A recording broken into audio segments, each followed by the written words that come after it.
होतं ना असं कधी कधी की आपण जिथे वावरतो, आपला जिथे सहभाग असतो, म्हणजे आता पब्लिक एरियाजमध्ये म्हणा, आपल्या नातेवाईकांमध्ये म्हणा, आपल्या फ्रेंड सर्कलमध्ये म्हणा, किंवा आपण एखाद्या स्पर्धेत जर भाग घेतला असेल तर तिथे म्हणा, किंवा जास्त लांब कशाला जायचं, आपल्या ऑफिसमध्ये आपण जिथे काम करतो तिथे म्हणा, डोळ्या देखत आपल्याला ना खूप पार्शियलिटी होताना दिसत असते.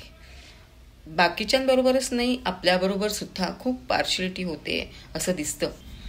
पण आपण काही बोलू शकत नाही, कारण काही अटी नियम लागू असतात आणि ज्यांच्यामुळे आपले हात दगडाखाली असतात, आणि कदाचित समोरची व्यक्ती त्याच गोष्टींचा गैरफायदा घेत असावी असंही वाटतं कधी कधी. पण आपण काही बोलत नाही याचा अर्थ असा नसतो की आपण त्यांना घाबरतो. आपण तर फक्त अटी आणि नियमांचं पालन करत असतो. सुसंस्कृत लोकांना जणू संयम आणि सहनशीलतेची देणगीच मिळालेली असते. त्यांना हे माहीत असतं की इथे कितीही पार्शियलिटी होऊ दे, आपल्याला स्वतःवर संयम ठेवावाच लागणार आहे. इथे त्रागा करून चालणार नाहीये, किंवा अक्रस्ताळपणा करून चालणार नाहीये, किंवा रागराग करूनही चालणार नाहीये.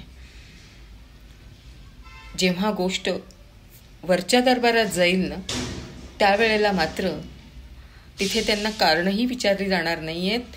थेट शिक्षा थेट शिक्षा असणार आहे. सॉरी म्हणायला सुद्धा वेळ दिला जाणार नाही. त्यामुळे काय अन्याय करायचं ते करा,